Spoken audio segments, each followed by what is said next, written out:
Hey, what's up, everybody, and welcome to the watch party this week. Browns taking on a Philadelphia Eagles team. Some news to note to start the game. Jack Conklin is back, and Jack Conklin is not just back. Jack Conklin is back and starting at right tackle for the Cleveland Browns. At left tackle, I believe it's going to be Jed Wills. He's back healthy. You do have some substitutions on the interior. So you have Michael Dunn in at right guard, and you have the Nick Harris in at center. So have some replacements in on the offensive line, but you got your two tackles healthy again. Hopefully one day we can see a whole healthy offensive line and just see what that looks like out there. David Njoku playing again today, so that's good news here. Michael Hall is back. Same thing with Maurice Hurst. And Michael Hall is active, which I did not expect. I thought Michael Hall would be on the game day inactive list for a little while, given how much time he's missed out because of his off the field situation here. Maurice Hurst back too. That should help in the interior. And Quentin Jefferson, Q Jefferson, I've been talking about it since the preseason. His issues against the run. Seems like they finally took him out and they made him inactive for this game. So that's what we got going into this game. Browns are going to have to stop the run. Getting defensive tackles back helps. And if the Browns want to be able to score against Philadelphia, they're probably going to have a strong run game to go with it. Getting Jack Conklin back helps you get that. So that's the Browns' best chance to win this game, right? Establish a strong run game. Keep this out of your quarterback's hands.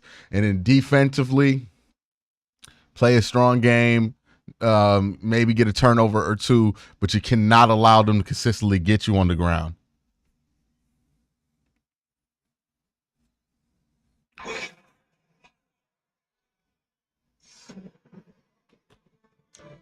We got about 330 people in here. Y'all gotta hit that like button, man. Hit that like button right now. I feel like it's 70 likes. I'm about to double check what the like count is because I don't feel like the like count is sufficient right now. I feel like we got an insufficient like count amount. Let me go check it. We got almost 400 in here, man. And how many likes do we got? Over 400. 56. We gotta hit that like button, y'all. We gotta get this chat. We gotta get this stream a little bit more juice than that. Hit that like button. Hit that like button. Let's get over 100.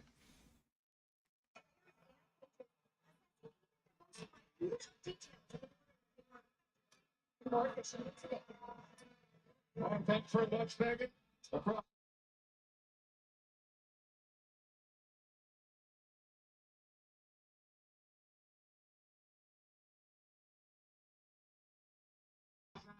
I hate when the Browns wear the all white.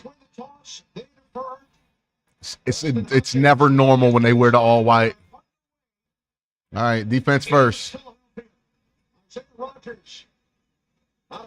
Okay, good tackle. Who was that? Mahmoud Diabite, he's active today. Good. An unheard of 6 yards to carry right now. He's been able to do it between the tackles. You know what's interesting? Last year, the Browns were like really not their best on these first drives of the game. But after the first drive, they were really tighten up. Now this year, they're good on the first drive, but they don't tighten up after that. Ray Rag says, Q, do you think we have more wins if Will Levis was our QB? Well, I asked before the game start. The first 4 games in an Eagles career. Hold on. Okay. Got to contain that. Got to contain that on the edge. Who's hurt? No, nobody's hurt. Will we have more wins if Will Levis was our quarterback? I mean, it's possible. I wouldn't say it's definite, but it's possible. Particularly from the pocket, his anticipation has gotten better. His accuracy has gotten better. Nick Sirianni said he's been evolving and growing in that position. When did Jalen Hurts change his face mask? With him today, can he stay in the pocket and make the Browns pay? Both starting wide receivers back. A.J. Brown missed the last 3 games. Devontae Smith missed. That's covered. And the pass. Good job, MJ. MJ's been struggling a little bit. A.J. Brown with Martin Emerson defending third. Coming up against the Jim Schwartz-led Browns unit. Yeah, very high. Schwartz-led Browns defense. They have a lot of ego, a lot of confidence, and it starts with Zadarius Smith. We always talk about Myles Garrett on the other side, the tremendous player he is, but Zadarius has really been coming on. All right, 35. Let's get him off the field here. Really applying the pressure from the wide 9. They might run it. Myles up the middle. In the first quarter of this season, Browns have not allowed an opening drive score. That's that. Good coverage. Good coverage. Again, I've noticed this with this team this year. They've been good on that first possession. They're much better at that than they were last year. The issue with the defense is what happens after drive 2, 3, 4, 5, 6, and 7. Last year, they had a bit of an issue getting hit on that first drive. They're not doing that this year. It's like a weird change of tendency. Go through the receiver, but goes around. Good job. Great play by Ronnie McLeod. Dallas Goedert. So a big play by McLeod.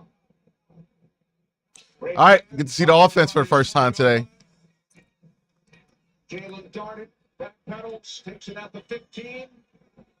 Darted. Oh, good cut.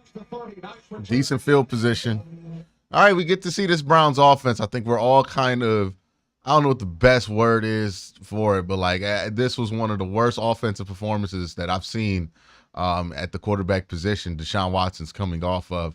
So we'll see what he does. Deshaun Watson still has a live arm. He can make every throw out there. He can scramble, and that's what Kevin Stefanski wants him to do. Wants him to trust his eyes, trust his instincts, scramble, make the got him under center for the first play, huh? Just make the regular play. Yep. 3 receivers on first down. Jerome Ford in the backfield from the 33-yard line. Watch it. Hands it off. Good run. Like it. All right, come on. To the 36. Jack Vaughn made the having Jack Conklin back should help in that run game. Michael Dunn, a good run blocker too. Ethan Posey hasn't been great this year, so it shouldn't be that much of a difference between him and Nick Harris. I'm buying Deshaun Watson some time. There have been opportunities down the field where he may have missed it. Offensive line gave him time. Then there's times where he wanted to get it down there, but the offensive line didn't hold up. So now they could be in sync with Jack Conklin back and then hopefully connect on those deeper plays. But without their starting center, Ethan Posey. Ooh, David, you almost fumbled. All right, 3rd and short. So the Browns now facing a 3rd down and 5. And the last time this Eagles defense played, it was against the Bucs, who frankly took it to them. So I'm looking at the defensive line, particularly Jalen Carter, to set the tone today against the backup center for the Browns offense and see if they can affect Deshaun Watson. Oh, Coop. It was high. Coop still got to catch that. Bad throw, bad catch attempt. Just a wasted opportunity there. Lots of moves. And Nick Harris is hurt. Oh, God. Lots of moves from the practice squad and IR. Yeah, they did a lot of movement there. And it looks like we're going to have to figure out who's going to play center now. Grabs his ankle. Yeah, Coop's got to catch that. Yeah, it's a little high. You want that ball to be on your chest, especially if you gotta run to gain the first down marker. I get that, but still, you got to catch it and give yourself a chance to even come up with that play there. So Coop's got to catch that one. It would be nice if Watson threw a better ball there, but Coop's got to catch it. Really, nothing else I can say about that one.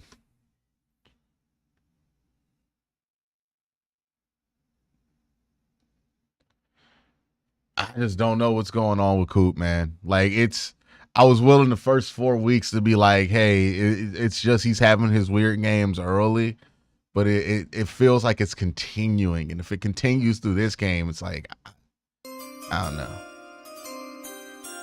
don't know. Maybe he's fed up with this whole situation at quarterback, and he's trying to get out of there, but I don't think this is a good way to do it. Because if you want to get out of there, like, you want to have your trade value be decent. Chris Gustafaro, I honestly have no expectations for this game. Same here. I'm not like, this is the first game in the Browns season, unfortunately, where I can't really be that disappointed in the result. It's not a great place to be in.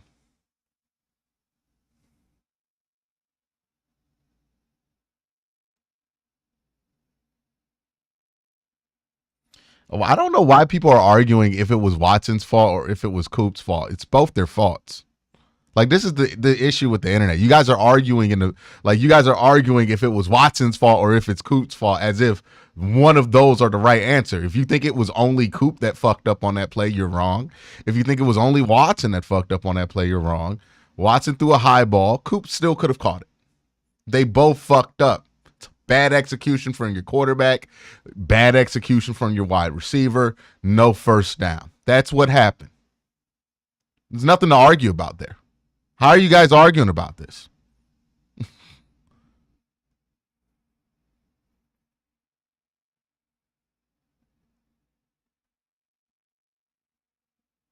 Jeez.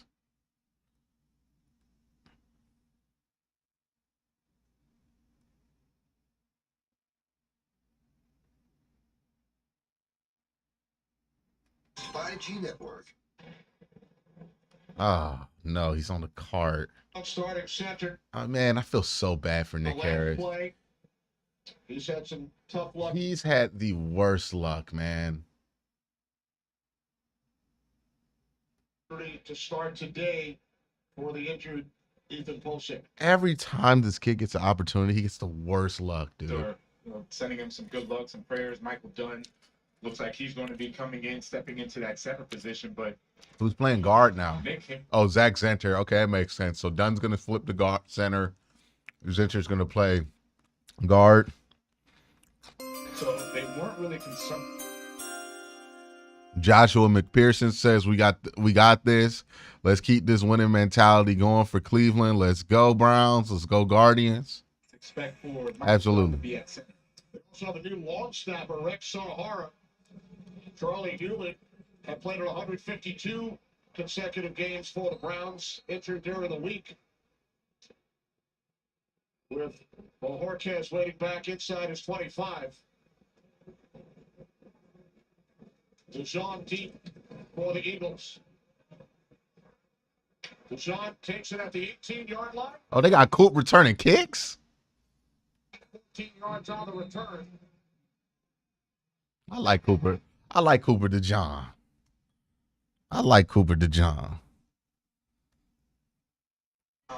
This combo, along with Dallas Goedert, we'll see if he's going to be able to still play. But this combo has been lethal. Really, really good. Able to extend plays. A.J. Brown able to get the deep ball, those 50-50 balls. Now, again, we talked about this earlier. Browns defense does a really good job in that first drive. Then we see these second, third, fourth drives, and they don't be nearly as good. Let's see. Check it out during that opening possession. We got Denzel Ward. Oh, high snap. He gets a hand on it, and he gets to get rid of it.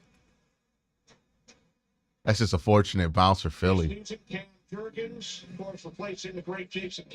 look at this. It goes way over his head. But look how this thing bounces like back to him. That's crazy. It's a bad snap and bad luck that you get the bad snap. But what an incredibly lucky bounce that is. Big shoes, filled them, and that one just got away from him. But nice job, Jalen Hurts, to be pretty. Oh, it's such a lucky bounce. The ball away. Now it's just 2nd and 10. Oh, man, we're really playing Devin Bush a lot. From the 31-yard line on 2nd down, Hurts takes off. Jalen Hurts is stopped just shy of the 40-yard line by Rodney McLeod. It will be 3rd at about 1.5 yards. And look, they're going to go quickly. Try to keep this Browns defense very basic. You see they're having issues. What the fuck are they lined up in? Why is Diabite playing nose? Get the fuck out of that. For the Browns defensively. Hurts, handoff, Barkley. Oh, they stopped it. I guess it worked. Didn't get it, Kenny. I guess that works. They're going to have to tush push this, right? Charlie Harris coming through to wrap up Saquon Barkley. And Nick Sirianni looks like he's going to go for it. I wonder what they're trying to do with that. I wonder if they do it again here. They anticipate a tush push. Extra defensive linemen to load up. I mean, we don't know what's coming, right? If they do go for it on this play.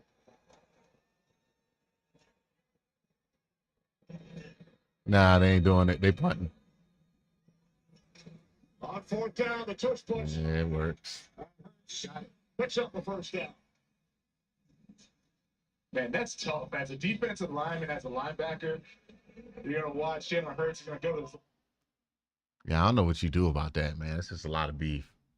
So now it's you a little bit less anticipating, right? It makes you less jumpy.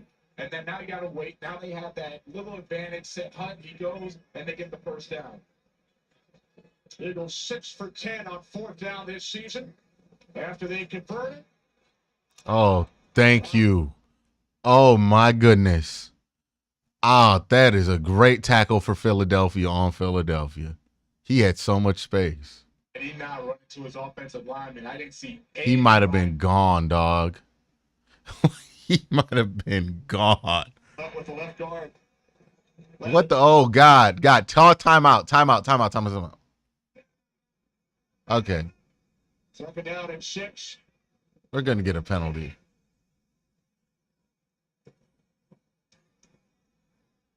Hurts fires downfield, and it's all right, cool.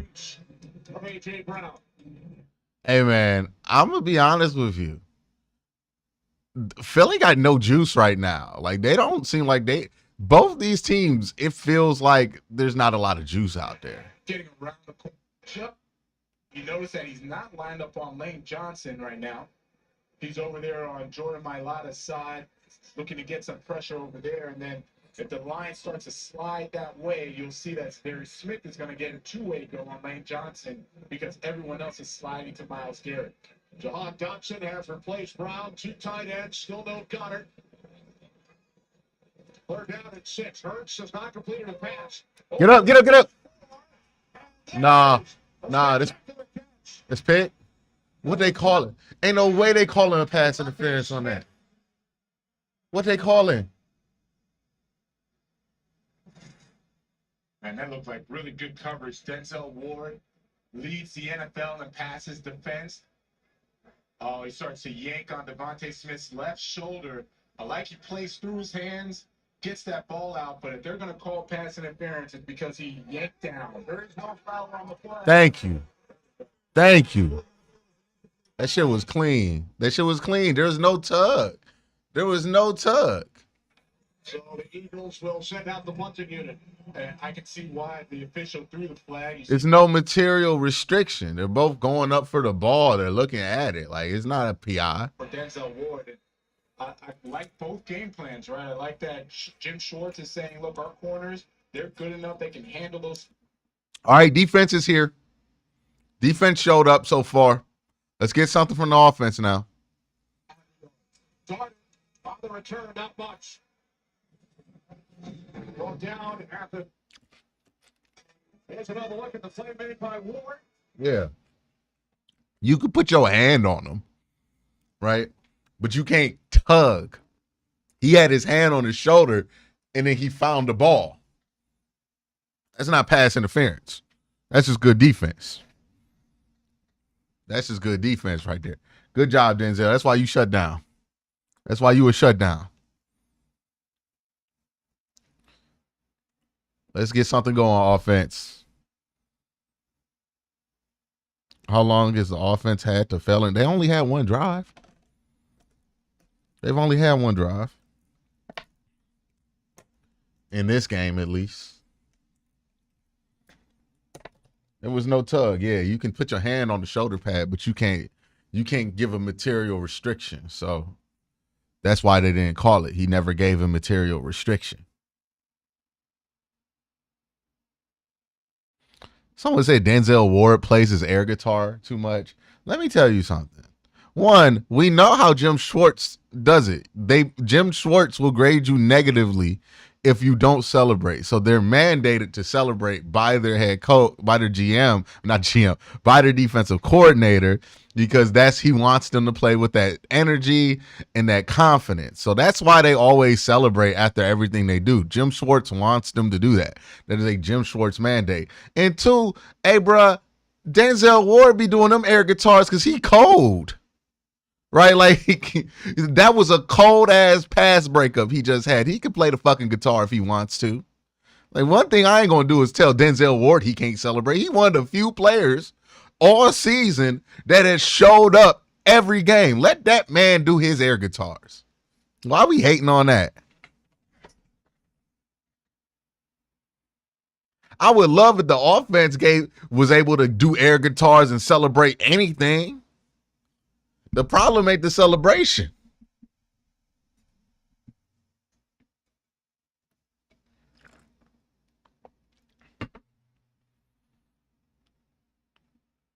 LCS Connected Football on Fox. On Fox is sponsored by Geico. Get more with Geico.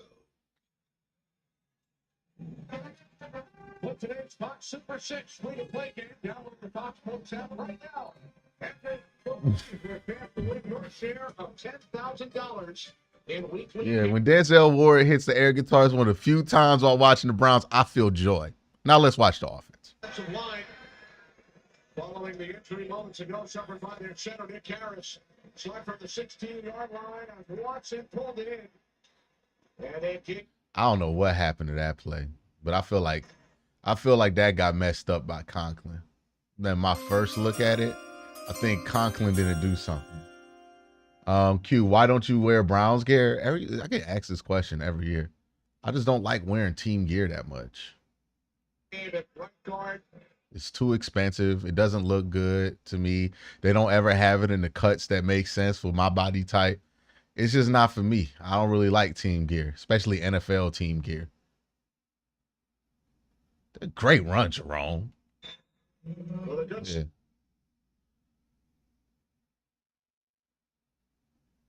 Oh, no. He ain't hurt, is he? Cleveland Browns.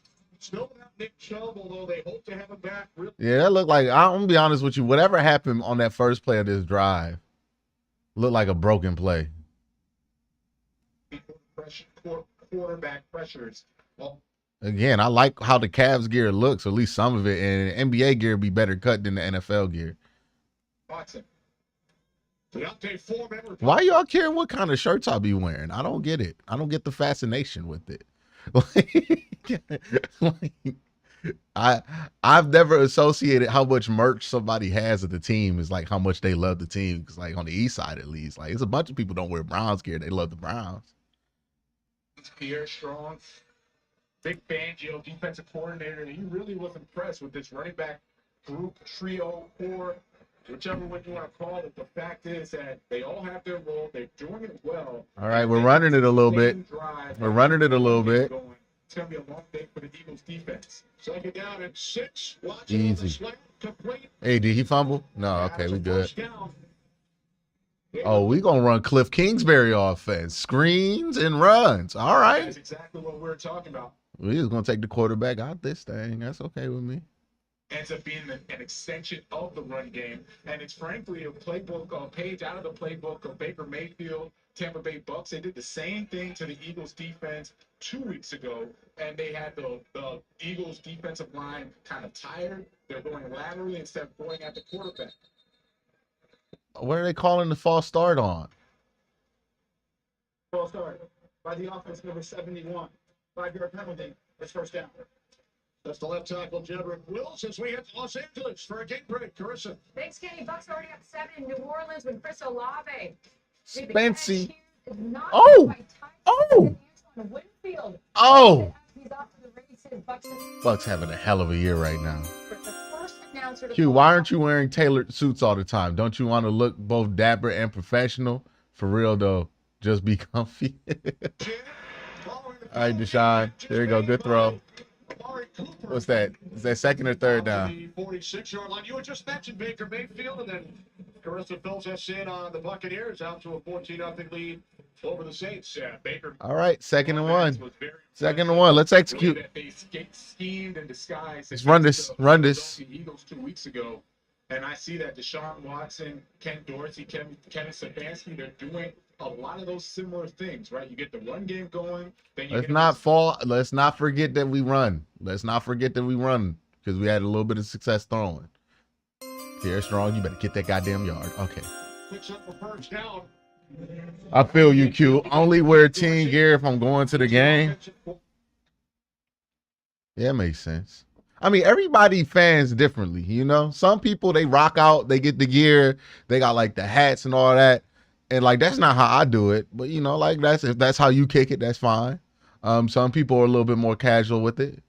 Some people just go on like regular fits. There be most diehard people there sometimes. Like you just never know. But yeah, everybody fan differently. It's strong in the absence of Ford. We mentioned Chubb. His season at the wide receiver position earlier. Yeah, the Joku's been banged up. I'm not embarrassed to wear Browns gear. Why would you think that's the case? Ford, he provided those big plays, right? See, that's the stuff I don't get. Like, just because I don't do it doesn't mean I'm embarrassed to do it. Don't put no extra shit on it. Like, I just don't do it. Find that back production. Watch him wrapped up. Down he goes. That incomplete pass? It was in the grass. Are they gonna call that grounding? 2nd and 9. Watching sack for a loss of 11. Yeah, he's looking to the right. What he Wait. do is get Wait. No, let the ref say it. Angle, you see the lineman go for a screen, and then obviously the pressure gets there too quickly. Yeah, they called it an incomplete pass. It's an incomplete pass. Way too long. He's on his feet still. Gets in there, almost gets They called it incomplete pass. But now they say Watson Yeah. got rid of the football before he was brought in. Eagles did not agree. Well, They challenge him? You know that. Challenge flag has been thrown. Let's see the angle. Sean Hockley, our referee this afternoon. Philadelphia is challenging the ruling. I didn't get to see his knee. His knee's gonna be what's important here. So the ruling on the field, incomplete pass. Sack. Hey man, they tried to add these like new screens to the offense this week, and like every single one of them has looked like absolute shit. I don't know what they're running. That's the second time they've done something like that. Like they had the one complete basic bubble that they hit, but like a couple of these screens were like they got Watson turning around and spinning on. Why y'all? It don't make it. It don't look good at all. It looked like it was installed this week.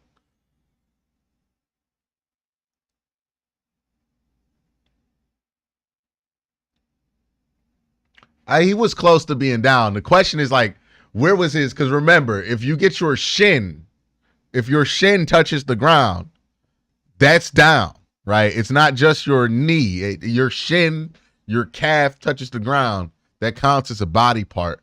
So I think that was close. I think it's almost, it's like right next to each other. It's a screen pressure is supposed to get through. Why are you blaming the line? I didn't blame the line. You arguing with somebody in chat. I don't know what it is. I gotta watch it. I gotta see the all 22s to figure out what they're trying to do there, because I just have not been able to decipher what that is. I don't think they're gonna be able to say grounding because he broke the tackle box, right? Well, you still gotta get past the line of scrimmage, huh? Unless you have an eligible receiver behind the line of scrimmage, which I think they did. So I think this won't be grounding.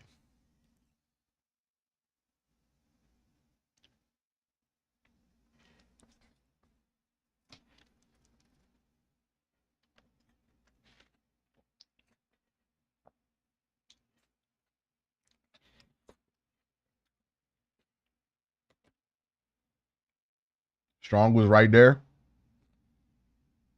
Oh, Strong was y'all saying like there was a receiver back there?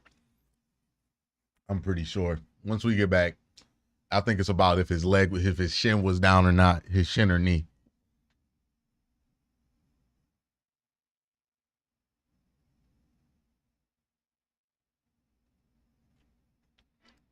Ooh, he's down. Yeah.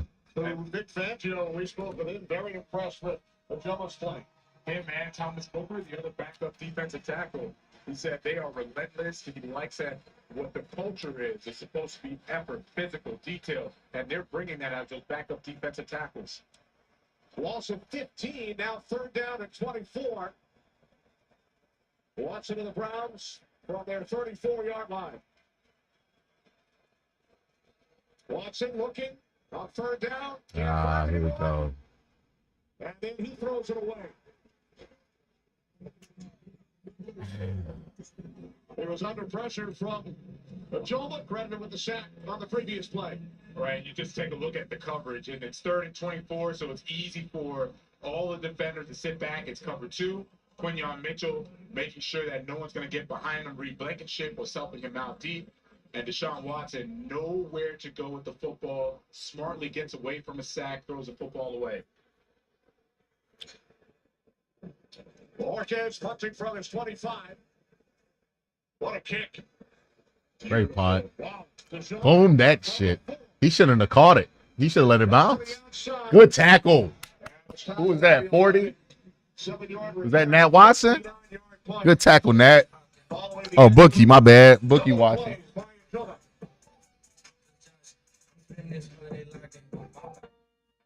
From this and this moment.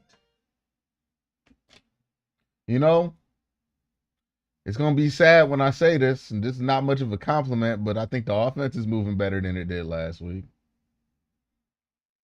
It ain't like they doing anything, but you know, I mean, at least it's moving. At least it's more than like 4 plays.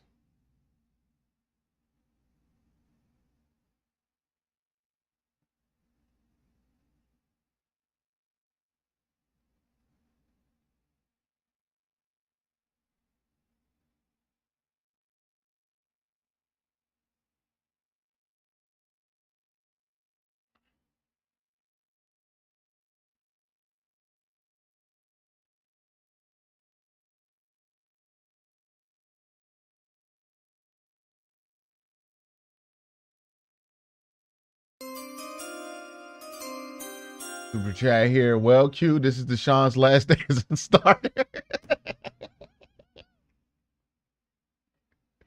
I don't know what would make Browns fans happier at this point. Like, so many Browns fans just want this to be done with that I think some fans would actually like kind of be hype about a 4-interception game from Deshaun if it meant that like he wasn't going to play next week.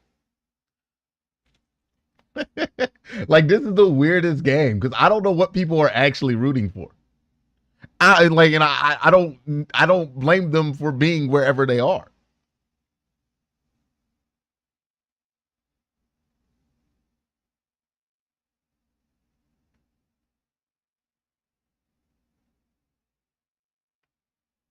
Hey, at least we got the Guardians and the Cavs, man. We'll have too much to argue about the focus on some.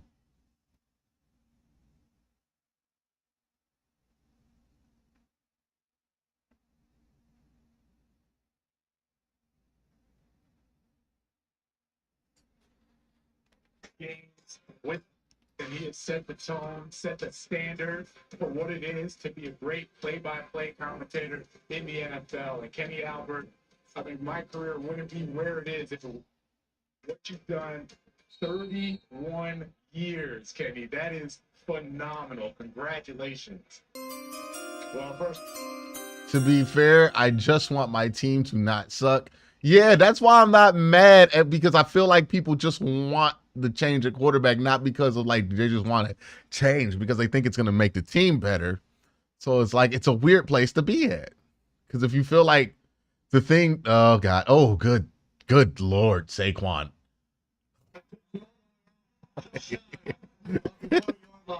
Woo, woo. I mean, they tried. With the game Oh, 500 games, Kenny. That is oh, they tried. I don't They know. tried to tackle him. Than anything I have besides the Super Bowl. It's way better than All right, anything I man. have. Here's They the got like final 8 on the score. line. Okay, there you go. It's much better attempt. You hate being in these 3rd and short situations with Philly. They're so close to their own territory that they might not go for it if you get a stop here. Who's done 500 games, Kenny? 500. Bojo is so good this year because he's getting those reps. Absolutely. Finish this game. We'll get a 4th and 9. We'll get it up. We'll make it nice. Nah, they got it. Tremendous partners through the years, and of course, everyone behind it. That just looks like an instant headache to play. Like blocking that tush push and then also defending it. It just feels like you're instantly going to get a headache. With you, we've been together ever since. And it's been the best thing that I've had for my career and just you as a person. It has been awesome to work with you, Kenny. Of course, that first year. Hey, all right, watch top of your screen. Top of your screen, you got tight man coverage. No fans in the stadium. They're going to test it. They're going to test it. New set of downs for the Eagles. They ain't even test it. First down. Greg Newsome, man, you got to be a little bit closer than that. What happened at the top of that route? What happened there, Greg? Really getting a lot of. Oh, make him run laterals. I tell you, Greg Newsome got no lateral speed, dog. Every time you make this motherfucker run right to left, he looks slow. My bad. I didn't mean to say a cuss word there. Oh, why boo? Oh, God. All right. Tighten up. Tighten up. I know the offense hasn't showed up yet, but keep playing hard, man. Keep playing hard. Don't do that thing. When you have Saquon Barkley, one of the. Oh, man. Come on. Just keep the edge. By the way, squats almost 600 pounds. He's running the football as well. I mean, that is. All right, they get Martin Emerson, A.J. Brown up top. They're going to want to test that eventually. It's Brown's defense. Nah, he's playing off cushion. Down at 2. Remember, the Eagles have not scored a point in the first quarter. Another 3rd and 1 here. You know what they're going to. You know what they're going to. Get the personnel in. Never uttered the phrase tush push over the first 425 days. If you had, I would have looked at you sideways. I know that. Speaking of, 3rd and short. What a segue. Oh, stop it. No. On 3rd and short. Well, I don't know if he got it. If not, they will have another chance. It's close. They did pick up the first down. They got it in. Yeah, that first effort didn't get it, but I think he got on the second effort. Member of the Eagles staff when they won the Super Bowl 2017 season. I've always been impressed with Jim Schwartz's defense. I like his philosophy, frankly. His philosophy is to be very simple, but do those simple things really well. And then, of course, when you get an all-world player in Myles Garrett, an all-pro linebacker in Jeremiah Owusu-Koramoah, you get a Denzel Ward, it makes your defense pretty good. Markley out to the 48-yard line, gain of 3. Diamante made the stop, activated off injured reserve this week. Wait, both these teams feel so low energy right now. With the Eagles on the move here in Philadelphia, 2nd down and 8. It's Myles Garrett. He did get a little pressure on Jalen Hurts. Want to see him keep going and get back to it, right? Zadarius Smith is on Lane Johnson's side, and then you have Myles Garrett working Jordan Mailata. So I expect that at some point he's going to have one of those impact plays. 2nd down and 8. Kenneth Gainwell in on offense for the first time today. Catches made by Devontae Smith. Another 3rd and 2. You know what they're doing. 2-yard shy of the marker. Gain of 6 for number 6 as the clock continues. By the way, we almost got 1,000 people in here. Hit that like button, please. I'd appreciate that. We got what? How many likes we got? 273. We can get to 500. Hit that like button. Eagles will let the clock run all the way down. No score after 15 minutes. We got a quarter break here. We can get to 500 likes with almost 1,000 people alive in chat. We can get to 1,000, well, not 1,000, but 500 likes before the start of the first quarter. Let's get to it. Let's get it. Let's get it. Let's get it.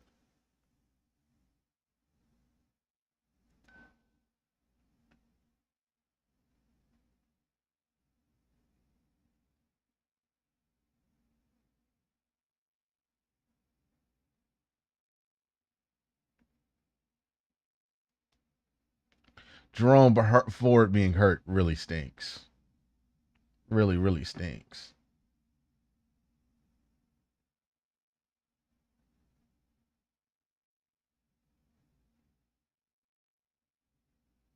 You want first quarter stats? Ain't been no stats in this game. Ain't nobody done shit. First quarter stats. Like both teams got like 30 yards of offense right now.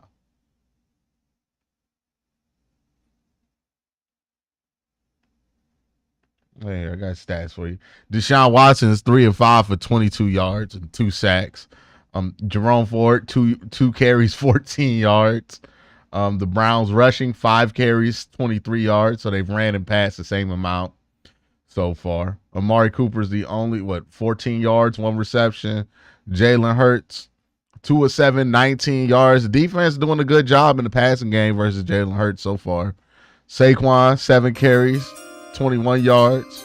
He's only really been used in short yardage situations, though. Seems most Browns games are televised this year. Were they not televised last year? I must be missing something there. Mighty, tell me in chat what you mean, because I don't understand what you're saying. Like, are you saying like blackouts? I don't think the Browns have had a blackout ever.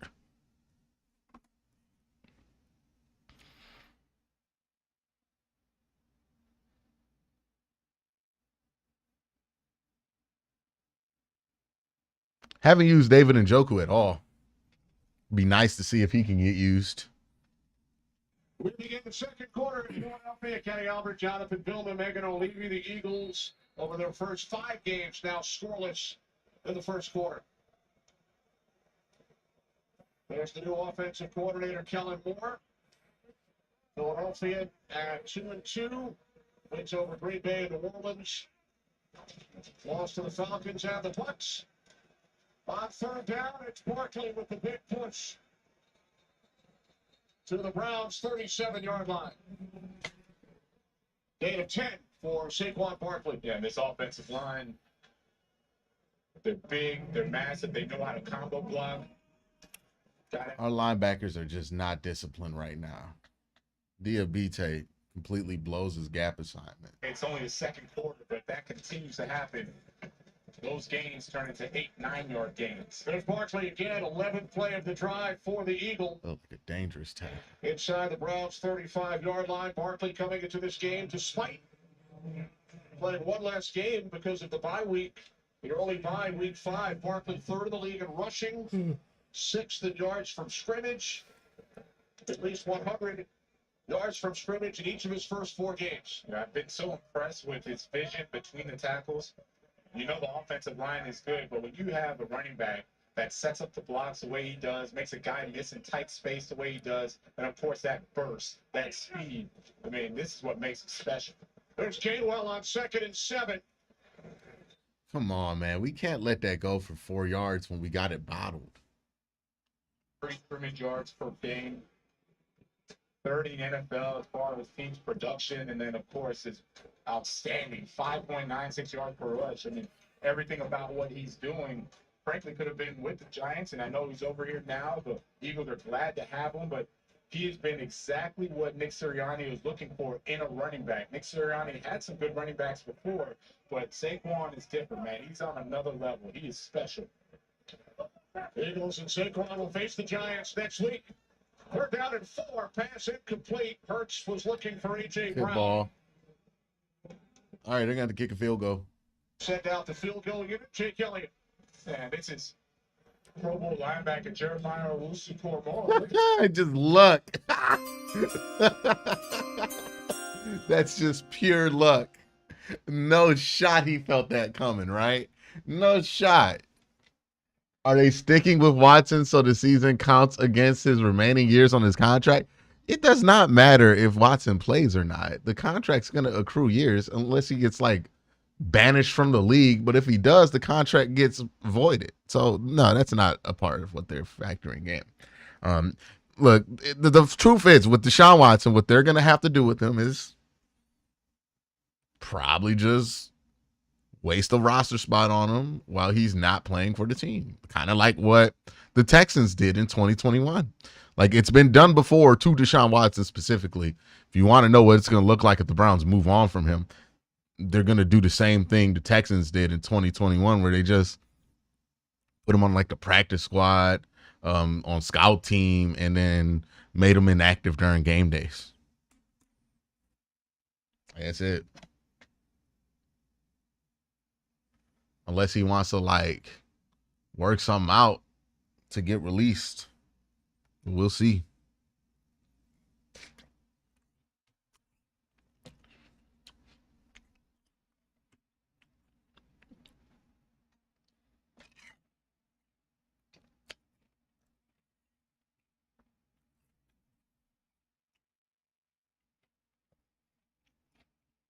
All right, defense.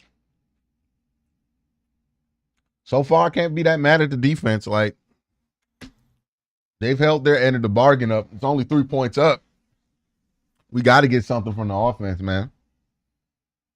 How much total offense has Browns got right now? Right now, the Browns have 3 first downs in the first half, which is much more than they had last week. So, in the first half, at least, they only had 2. So, yay. Nothing to be proud of, but yay. And 30 total yards. So, still some room for improvement there. Wakey, wakey. It's an encore of Sunday. Nope, we're not back yet.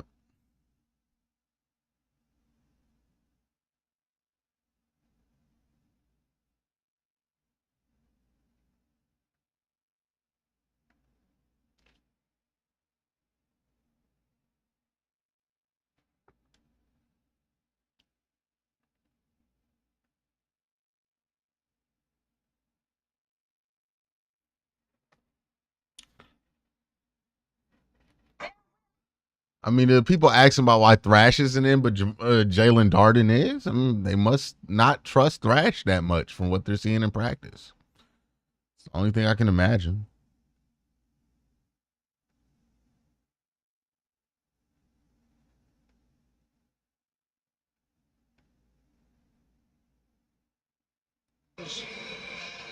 Three nothing.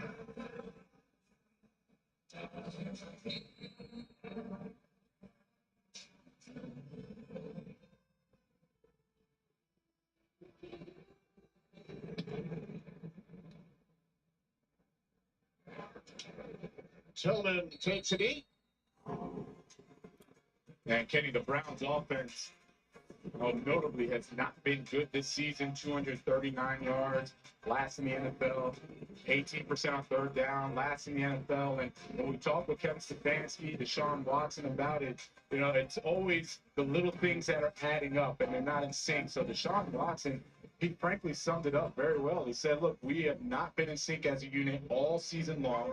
Kevin Stefanski has been trying to find that. They couldn't get the play call in. You can go deep and still have the protection. What happened? Or you can run the football and gain some positive plays. So it's going to be that cohesive unit that's going to get this ship righted. Right now, it's been tough sledding. On first down, Foreman bottled up by Bryce Huff. Only 3.5 yards per play on first down this season, and That's what Kevin Stefanski told us. We have to right. sustain drives. We have to do well on early downs, stay out of third and long. He also told us nobody likes where we are, but you can't hide from your record. That's right. You got to own it, which they have. They're very frank about it. But to your point, they have to be better on first and second down. And with that has to be the play calling and execution. Oh, my God. Oh, boy. No, there's no way you're telling me that was a choice route, dude. No, I'm not buying that. There's no shot. Watson is thinking that Mark going to keep going. No, that's not even accurate if you do that, man. Come on. Putting on Mitchell's rookie, let's test him and see if you can get something. Come on, bro. Eagles forced only 2 3-and-outs over their first 4 games. Already have 1 today. We're down to 9, and there's the second 3-and-out. Forced by this Philadelphia defense. Yeah, now it's just a bad ball. Deshaun Watson, I know he gets hit late, but he was able to step into that throw, and it just. Yeah, he was clean on that. That's a late hit, though. But he had every opportunity to step into that throwing to David Njoku, it just wasn't there. Oh, boy. Now we're starting to get the bad stuff. Set the punt for the 3rd time to Jean back deep. No red kick, take it at the 15. Square him up, square him up, square him up, square him up, square him up. There we go. It's gotta be a hold. That shit was dragged out so long, it's gotta be a hold. My forehead hurt. The injury bug is running During the return, rampant through the holding grounds. by the receiving team number 42. It's a 10-yard penalty. First down. Timeout. Where that ball gonna be, like at the 10? Eagles offense back onto the field. Philadelphia leading the Browns 3-0. All right, man. I'm gonna use the bathroom real quick.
Let's see here.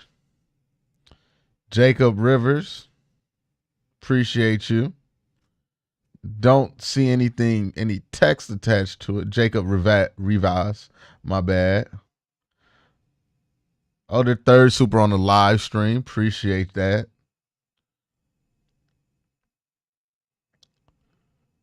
We want Winston, Chris Gustafaro.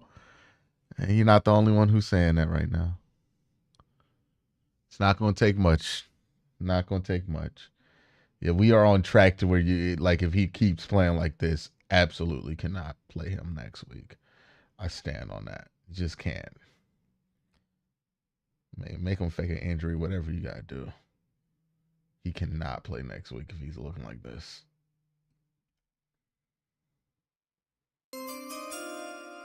And then as he's starting. Hey, Q, do you ever feel concerned as hold on, wait, what?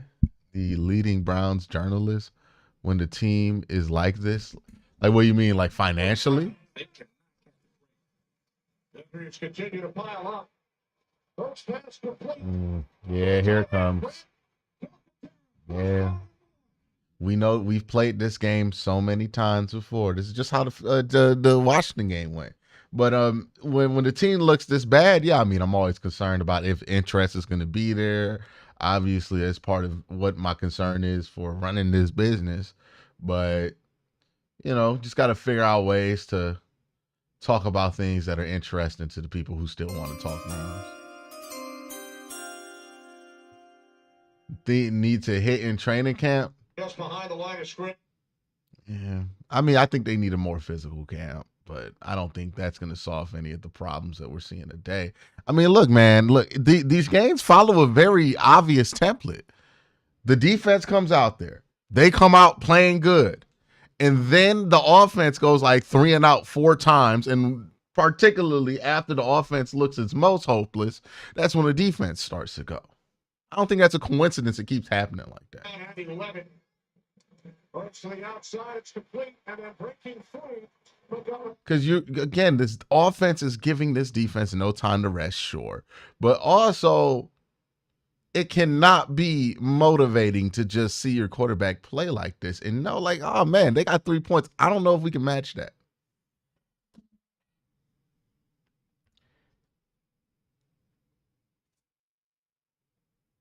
Ward cannot tackle today, apparently. Ward's never been a great tackler. He's a defensive back, not a linebacker. Again, man, Denzel Ward is the least of your fucking problems right now. Like, whether Ward can tackle or not, like, it doesn't matter. It doesn't matter whether the Eagles have 10 points, 3 points, 17 points. It literally doesn't matter because we can't move the ball right now. Guys in and out once you get a spark from the defensive line. Yo, Q, hope all is good for you outside of this. I mean, Oh, yeah. I'm doing he's trying fine. to find any Appreciate edge you. that he can get with this defense. Second down and 6. Hurts takes off. Hurts to the outside. And he's chased out of bounds. All right, 3rd and short. Let's try to get off the field. Ward was not on the field for that last play. You talked about the missing safeties, Hickman and Delpit. Yeah. Also without one of their top defensive players, the former Eagle linebacker Jordan Hicks today. And that's who Jim Schwartz raved about. Jordan Hicks, his intelligence, always finding himself around the football. So now you lose that communication defensively. So you're both. Does Watson know he's this bad, or does he think everybody around him is at fault? That is a fascinating question. The Browns just got to stop there on 3rd and 1. They're going to go for it. Yeah, that's a fascinating question I don't know the answer to. I have no idea if Deshaun actually thinks this is his fault. I mean, he hasn't taken responsibility for other things, so. It's tackling. A lot of it comes to being on the field a lot. And now here the Eagles going again on 4th down.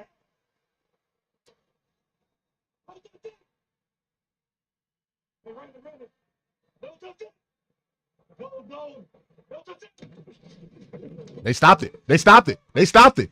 They stopped it. How long they gonna let this fucking play go? How long they gonna let the fucking play go? Ain't no way. Ain't no way they letting this play go this long. What? How long you gonna let the play go? Come on. His momentum died there. It's done. That's horrible, horrible spot, man. All right. It's time to bench Deshaun. He's somehow even worse. Yeah. On the 25 on 1st down, it's Barkley. Miles Garrett the tackle. Saquon Barkley.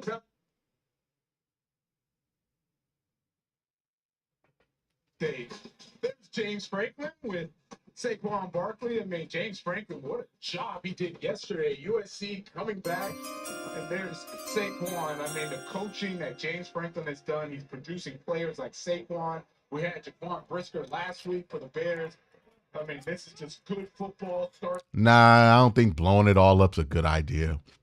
We can't sit here and say, Watson stinks. Watson's draining this whole team down. Watson this.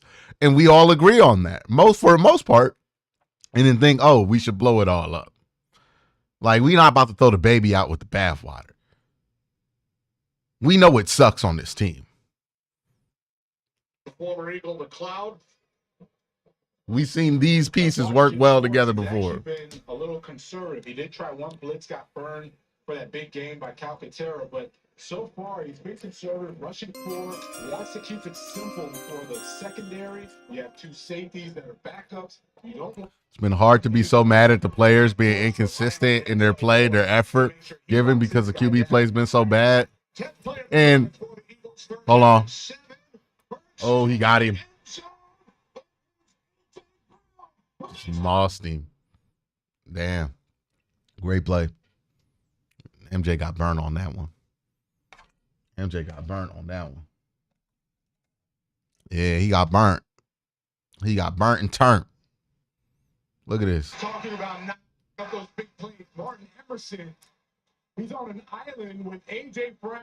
Yeah, he got burnt. He got burnt. And he got muscled. Well, young fella just learned a lesson. All right, well, offense needs to score now. Let's see what they do.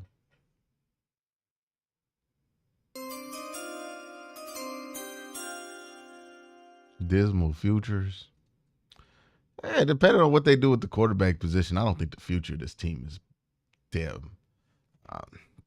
I think this is a team that can be primed for a quick turnaround if they get some things to swing right at the quarterback position. It's just right now, your current starter just can't be there. Yeah, man, he got muscled, dog. Muscled.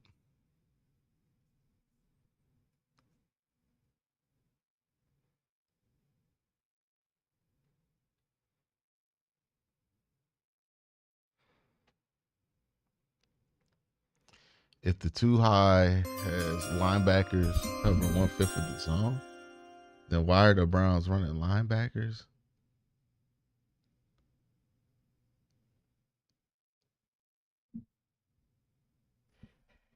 Let me read that one again. So Mighty says, Q, if the too high has, so you talking about cover 2?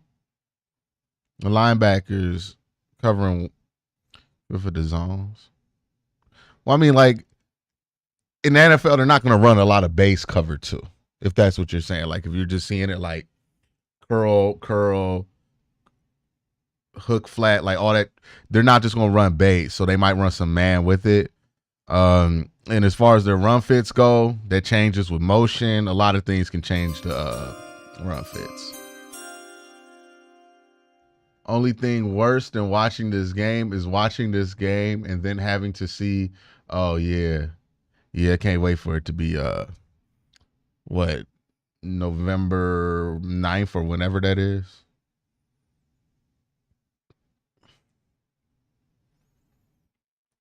Y'all see, I gotta be super disciplined with the mute button on the ads because I'm not about to have one of them play during this. Y'all gonna divulge into all kind of foolishness.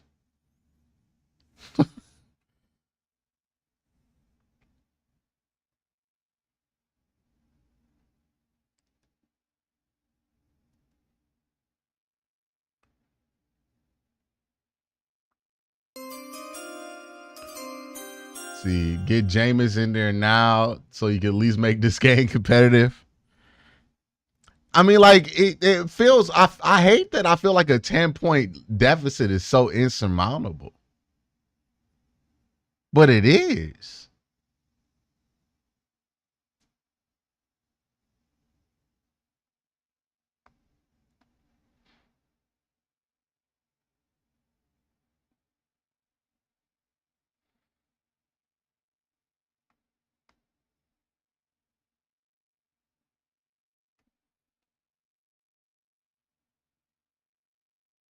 Rodney McLeod, what he has to understand is that A.J. Brown is in a cut split to have all this space. Instead of winding out, he stays on the hat. Yeah, Ronnie kind of left him on an island. Yeah, Jonathan's right about that. You think there needs to be a player mutiny to bench Deshaun Watson? I don't know. Like, we're still so early in the season that, like, you're not at that point to where a player mutiny would be even on the table.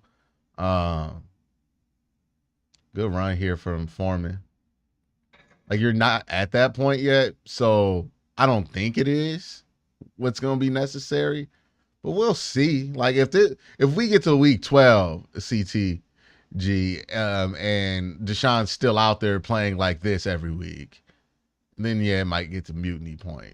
And again, you got to avoid that. That's Kevin's job to make sure you avoid that. And if it's Jimmy that's making you play him, you got to make that point clear to Jimmy that it's at that point, right? Like you just got to do whatever you got to do to make sure that something gets done about that. You can't just sit on your hands and say, well, Jimmy says I can't do it. Like, you got to figure out a way to get it done. Levi says, Barry picking someone at 1 or moving back. What would you do? This draft sucks. And when I think a draft sucks, just take the best player you can with the best pick you got.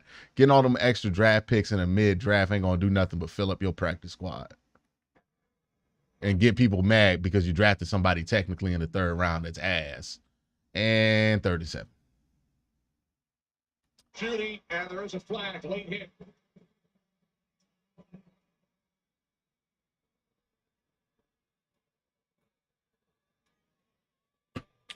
Late hit. Personal foul. Roughing the passer. Defense number 54. There you go.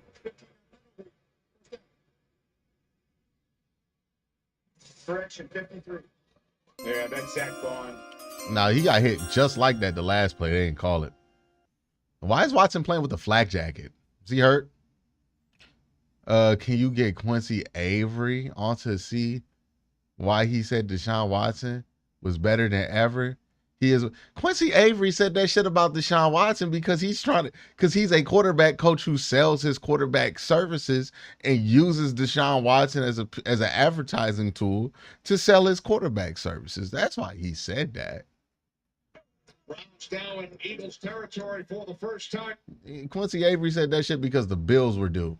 Interception. It was just too obvious that 2 guys fought over it. That's crazy, man.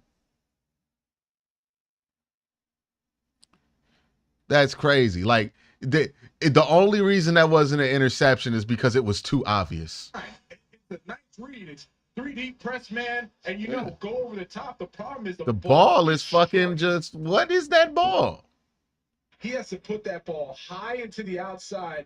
Judy could have helped trying to come back to the ball, but frankly, you have an opportunity for a big play if you get it high into the outside. And Quincy Mental, he wanted that interception badly.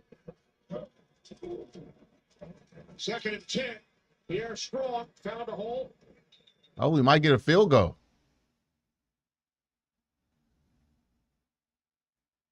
Might get a field goal.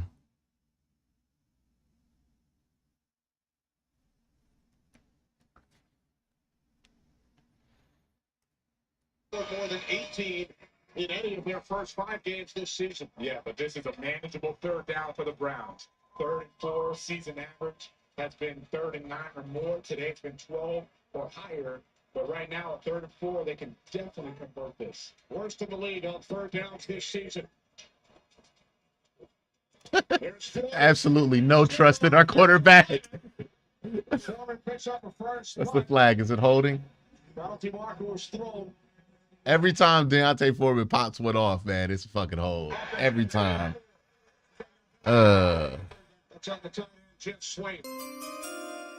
This isn't fun to watch. I work hard all week and enjoy a Browns game on Sunday. At least with Winston, it might be fun. Also, go Guards, beat the Yanks. Hey, the Yankees.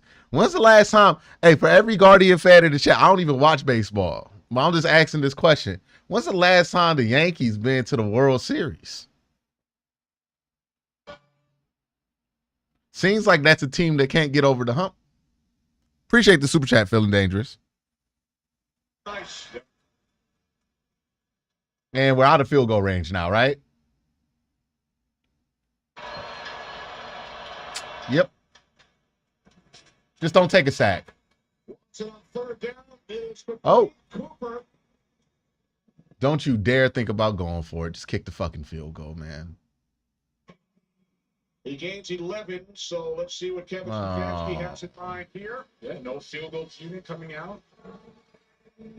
Yeah, it's Elijah Moore coming out. I mean, like, look, I'm not even going to be mad. If I thought they had a real chance, like a better chance than what I feel like they do, I would be mad about it. But man, it's such a long 3-yard attempt. Please tell me this. Oh, they're snapping it. That's got to be a penalty there. David! Thank you. A David Njoku sighting. There it is. And that's one thing. All right, Kevin. Cook, Kevin. Cook. As a wide receiver. Hey, bro, how did that not get called on Elijah Moore? Like, carrying guys for a 1st down.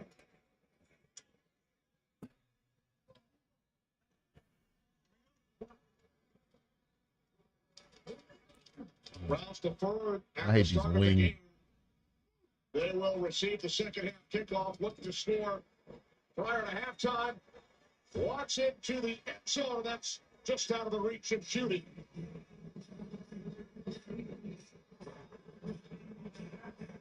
I know he's looking for the home run, but you just take a look at it, Njoku.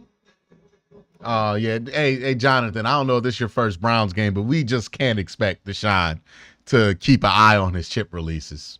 He's never going to throw it. He never throws his chip release play. He never throws that.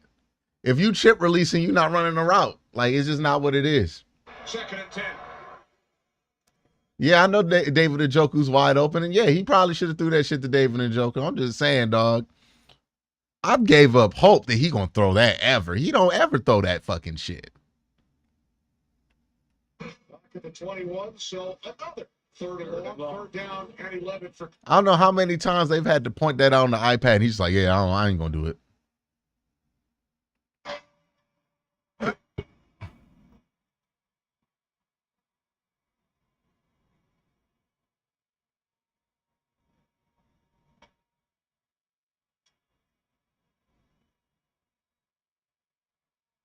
Four wide receivers for the Browns. 3rd down and 11. Watson was looking to take off, wrapped up. Back at the 25-yard line. Jalen Carter with the pressure. I mean, at least they got points.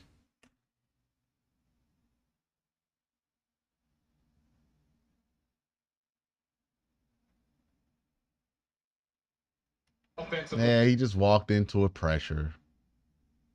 Yeah. Just walked right into it.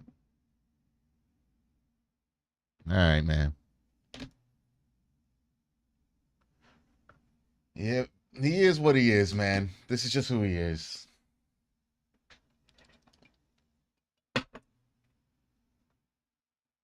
Oh, no. Okay. Okay. Came back. Good, good, good. All right. All right. All right, defense. We gave you something.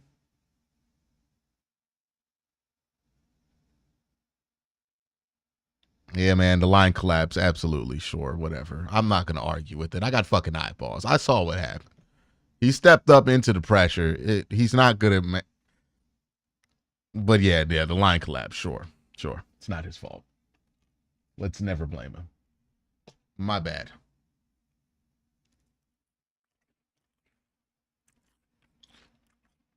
We haven't made a third down yet. Usually not a good sign when you're 18% on third down that the offense is going well.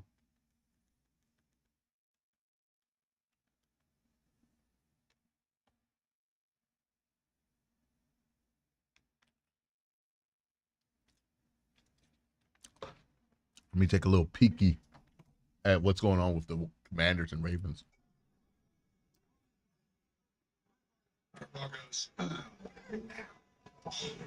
What was that? Here they go on 1st and 15. The former U.S. All right, it's kind of pissing me off watching a team like convert offense right now.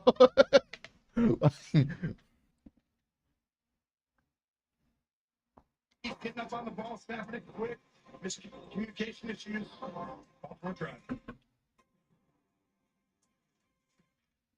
Let's go back to the Browns game.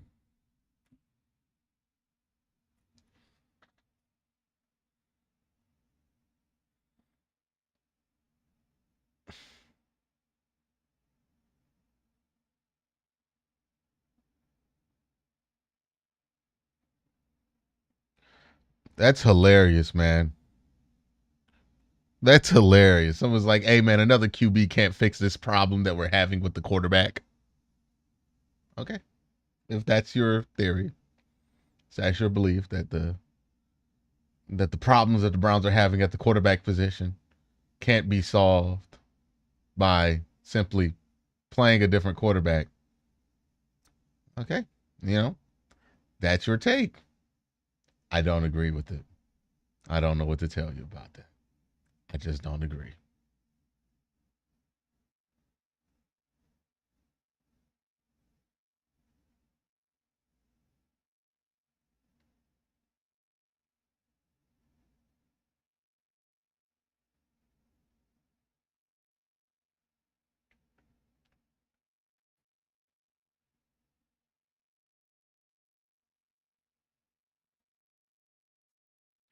I don't think another quarterback like makes you amazing on offense. Let me be honest about that.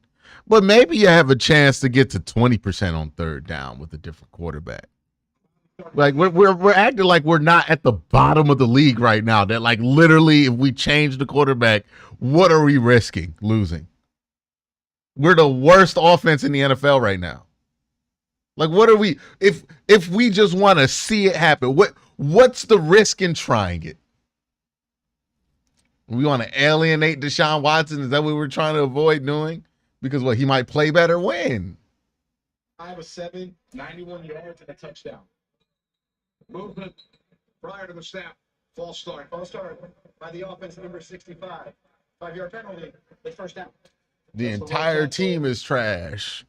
I mean, they look like trash right now. Yep. But I'm seeing the defense keep them in the game.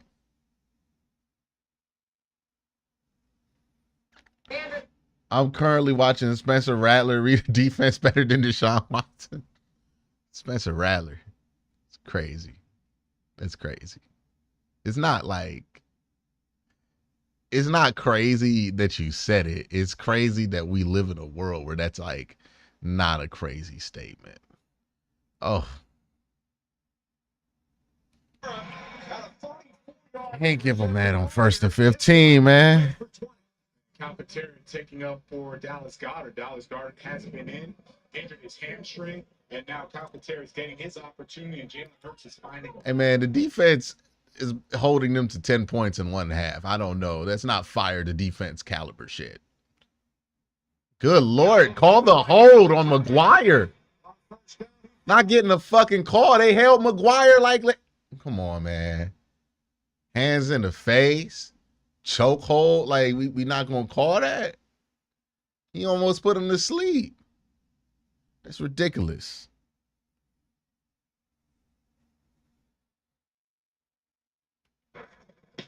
From the Cleveland 40. Complete. Brown again. Made it 9. 50 seconds on the clock. Yeah, Denzel Ward now goes out of the game. Bro, the defense just cannot survive when Miles is not out there. There's an opportunity. Cameron Mitchell going against A.J. Brown. 2nd and 1. Instead, Hurts swings it out. Barkley. I don't think he got On it. the sidelines. Oh, you dump it to the best running back in the league, huh? A-okay with that. Now, it looks like he stepped down shy. No, he didn't get it. He didn't get it. I was about to say, I know he didn't get it. Stops. There's Ward on the sideline, but it's now 3rd down and 1. Yeah, Ward, I couldn't tell if he was just tired or he might have re-injured something, but he's still on the sideline. Of course, they're going to need him back if he can get back because A.J. Brown, Devontae Smith, it's best on best, right? You can't have Denzel Ward on the sideline and let your backups go against A.J. Brown and Devontae Smith. Brown now bottom of the screen. 32 seconds, 3 timeouts. And now the Eagles will use one of those timeouts. Now this from Progressive. And a pinch higher. This, it's just uneven. To the right and up. Right and up. Oh, that's good. This is good then. Wait, no. Which one is that thing up? Which one is that thing up? Stops.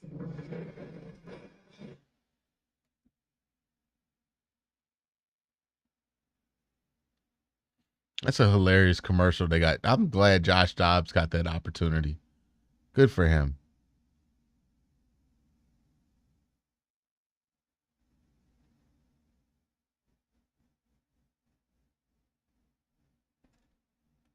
Hurts on this drive is perfect. 4 for 4. Now facing a 3rd down and 1. Yeah, he had that one exceptional play. Eludes a sack, gets out, throws it to A.J. Brown. But what I've really been impressed with is him sitting in the pocket.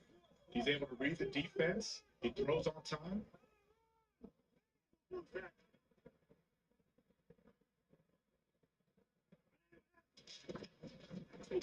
Got him.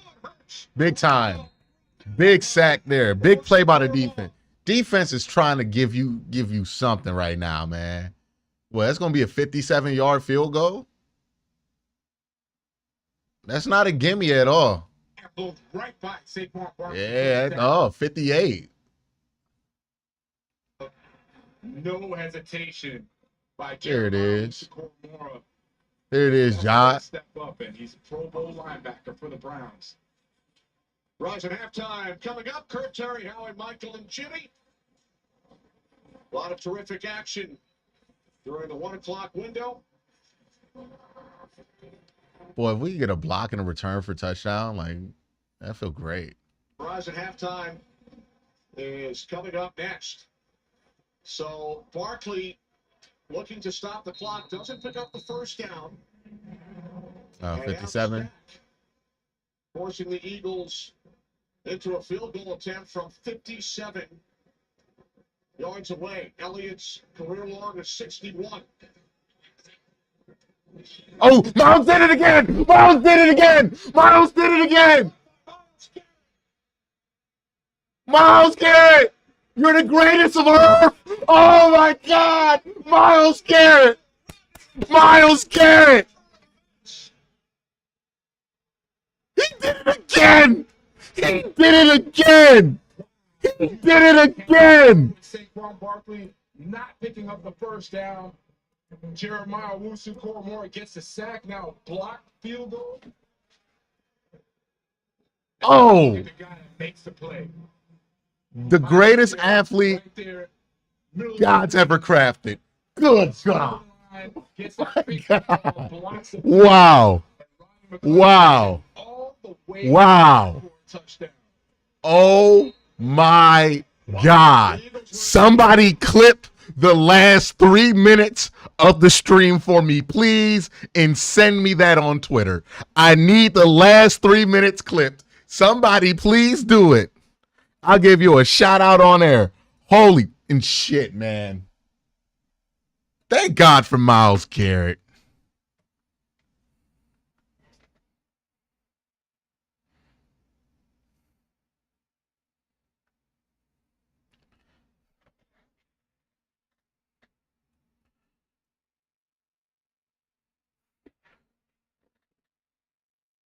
McLeod gets the touchdown. Woo! Ready. Myles Garrett is 280 pounds, jumps over the offensive lineman. He ain't 280 pounds, man. Beautifully to get that block. And the Browns get the ball on offense to start the second half. If the Eagles score a Yeah. touchdown after Yeah, there's no amount of draft picks in the world that's worth that fucking guy right there. Let me tell you something. Right here. 95, there's not enough draft picks on earth for me to ever trade Myles Garrett hat. Never. Never, ever.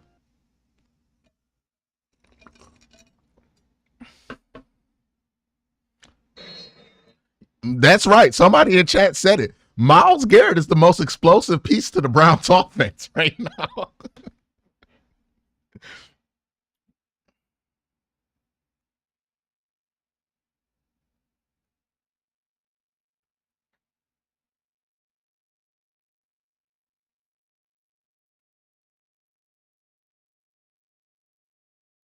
I watched him slice it. I watched it happen, and then you asked for it, and it was like, oh, he about to be happy.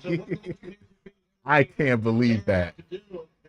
That's insane. it has to go up. Myles Garrett, our Lord and Savior. Hey, hallelujah. My God. Yeah.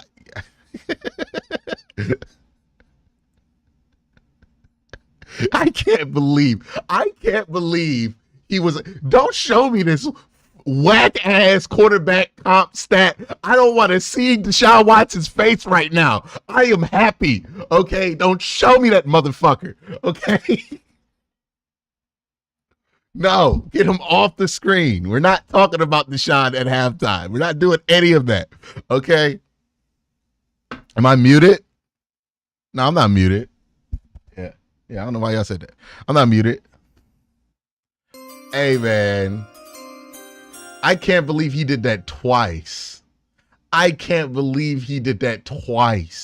Just Alex says, how you call that, Q? I wasn't calling it. I didn't predict it. I was praying for it. What you mean? I didn't predict shit. I was sitting here like, God, we need this to happen because it's the only way we're going to tie the game. Like... Oh my gosh.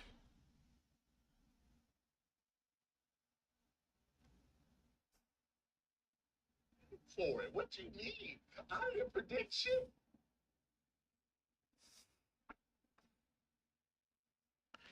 Oh my God. Hey man. Thank goodness for Myles Garrett. Oh man, if we didn't have Myles, we'd have nothing. How do you call that one, Q? What the fuck? I don't know, man. I don't know. I was praying.